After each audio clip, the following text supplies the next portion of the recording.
രാവിലെ നീച്ചപ്പോൾ തന്നെ നല്ല മഴയൊക്കെ നല്ല മഴ പെയ്തതുകൊണ്ട് നമ്മളെ മേലെ നിന്നുള്ള വെള്ളം ഫുള്ള് ഇങ്ങോട്ട് താഴത്തേക്ക് വന്നിരിക്കണം. നമ്മളെ മുറ്റത്ത് വന്ന് നിൽക്കണം. അതുകൊണ്ട് തന്നെ വേഗം കുട്ടികളൊക്കെ മദ്രസക്ക് പറഞ്ഞയച്ച് ചായയൊക്കെ കുടിച്ച് നമ്മളെ മൂക്കരാക്കതാ തലയിൽ കവറൊക്കെ ഇട്ട് തുണിയൊക്കെ മടക്കി കുത്തി നേരം വെളുക്കുമ്പോൾ തന്നെ കൈക്കോട്ടേറ്റ് ഇറങ്ങിക്കണം. അതും പുതിയ കൈക്കോട്ടൊക്കെ ഇതിനായിട്ട് ഇപ്പോൾ പോയി വാങ്ങിക്കൊണ്ടുവന്ന് ഇവിടെ ഉണ്ടതിൻ്റെ കൈക്കോട്ടൊക്കെ മുറിഞ്ഞ്. മഴ പെയ്താൽ ഇതാണ് സ്ഥിരം പണിയിലെ. നാളെ ഇതേമാതിരി പോരുമ്പോൾ തന്നെയല്ലേ ഞാൻ മുറിഞ്ഞത്? അല്ല അല്ല ഇത് പുതിയതല്ലേ, അത് കുറേ മുന്നത്തെ ആകെ ചളി പിളി.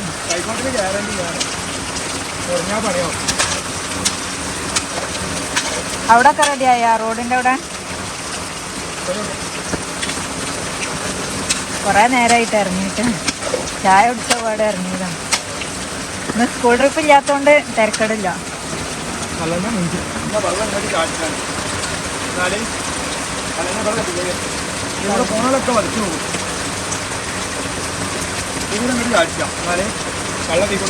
അതിന് അവിടെ കുറേ സിമെന്റ് അന്ന് പണിയിലെ സിമെന്റ് കഴിച്ചതൊക്കെ അവിടെ ആയതുകൊണ്ട് അവിടെ താവലുണ്ടാവില്ല. ഇവിടെ ഈ മണ്ണായിട്ടാണ് താവണത്.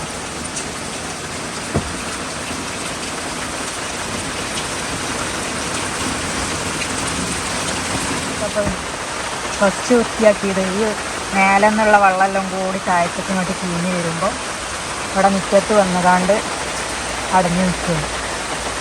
അതാണ് ഇപ്പോൾ ഇവിടെ വഴി തിരിച്ചു കൊടുത്തത്. എപ്പോഴും തിരിച്ചു കൊടുക്കും മഴ പെയ്യുമ്പോൾ, പിന്നെ അത് ഇങ്ങോട്ട് തന്നെ വരും. അപ്പോൾ അതിലൂടെ ഇങ്ങനെ പോകുന്നുണ്ടല്ലേ, പോകുന്നുണ്ടല്ലേ.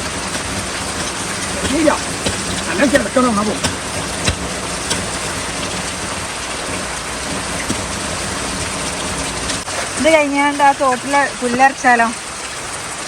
പഞ്ചായത്ത് മെമ്പറോ? അതിപ്പോ നടക്കൂല.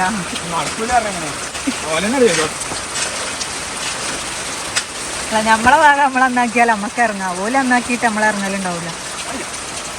അല്ല, മെമ്പറെ മാത്രം പറയാനും പറ്റൂല. ഒരു പഞ്ചായത്തിൽ തോടൊക്കെ ഉണ്ടാകുമ്പോൾ അത് നന്നാക്കേണ്ടത് ആ പഞ്ചായത്തിൻ്റെ ഉത്തരവാദിത്തമാണ്. അപ്പം അത് ആദ്യം തന്നെ ഓല് ചെയ്യണ്ട. അതിനുള്ള ഇതൊക്കെ ഇത് കഴിഞ്ഞെല്ലാം മറ്റേ തൊഴിലുറപ്പേര് നന്നാക്കി. എല്ലാ കൊല്ലവും അതിനുള്ളൊരു ഇതൊക്കെ ഒരുക്കണ്ടേ? പെരൻ്റെ തൊടുവല്ലല്ലോ ഇത്, പഞ്ചായത്തിൻ്റെ ഉത്തരവാദിത്തമല്ലേ തോടൊക്കെ റെഡിയാക്കല്. പ്രൈവറ്റ് പറമ്പ് കാട് പിടിച്ച് കിടന്നാൽ അത് ഇതിനെതിരെ പരാതി എടുക്കും, ആ ഉടമക്കെതിരെ. അപ്പോൾ തോട് കാട് പിടിച്ച് ആർക്കെതിരെ പരാതി എടുക്കാം? പഞ്ചായത്തിനെതിരെ.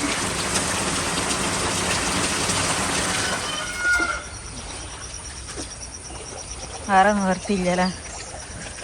വേറെ നിവർത്തിയില്ല. നമ്മളെ ഭാഗം നമ്മളെന്നൊക്കെ. നിങ്ങളിറങ്ങണ്ട, പാമ്പുണ്ടാവും. മറക്കൊക്കെ പോകുമ്പോൾ സാധ്യത നല്ലോണം.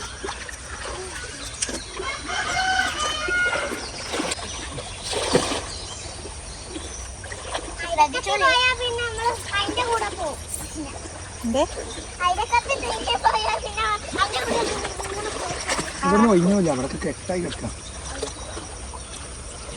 അയച്ചവിടുന്ന് മറിക്കാണ്ട് കാലിന് ഞാൻ കൊടുത്തു പറയാം.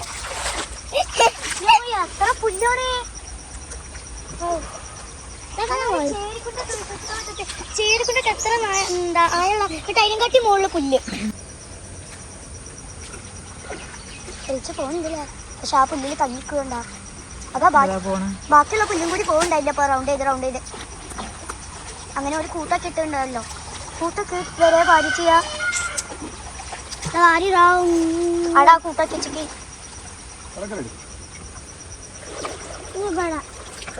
ഇവിടെ ഞങ്ങള് മീൻ പിടിച്ചത് മടലിലേക്ക് നിൽക്കല്ല, കയ്യും കാലും ഇരിക്കും. പറയാൻ പറ്റും. അധികം നോക്കിയിട്ടുണ്ടാവും. എൻ്റെ ഏകദേശം ആൾ കൊത്തു.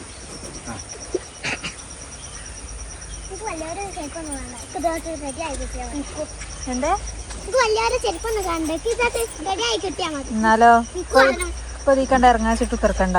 ഇതൊന്നും ഇറങ്ങാനല്ല. പറ്റൂല പറഞ്ഞാലെങ്ങനെ? ആ പാമ്പിന്റെ തൊള്ളയൊക്കെ ഇട്ട് കൊടുക്കണം.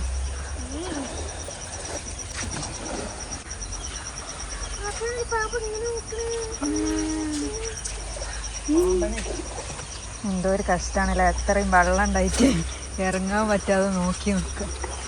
എല്ലാ കൊല്ലം ചാമ്പലൊക്കെ റെഡിയാക്കുമ്പോ വേഗം വളം വന്നാൽ അപ്പ ചാടും പോയി. വളം എന്താണ് ഈ കൊല്ലം ഒരു രസമില്ല. അവിടൊക്കെ കാലിയാണ്. അവിടൊക്കെ അങ്ങോട്ട് നാറിയലുണ്ട് ഈ നേരം.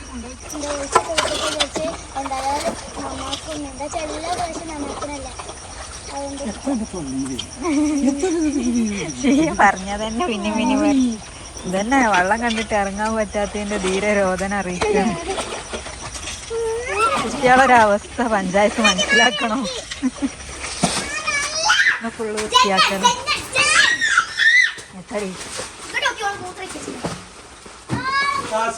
ഇത്ര തോനെ ബിജു ഉണ്ടാവും. അപ്പൊ ആണ് ഇത്ര തോനെ.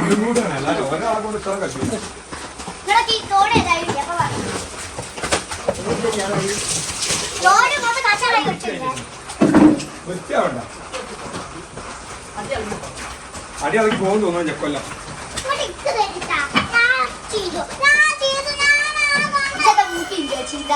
എത്ത് ചീന്തുക വൈഫറായിട്ട് വലിച്ചെന്നാണ് പറയുന്നത്. ഞാൻ ചെയ്തു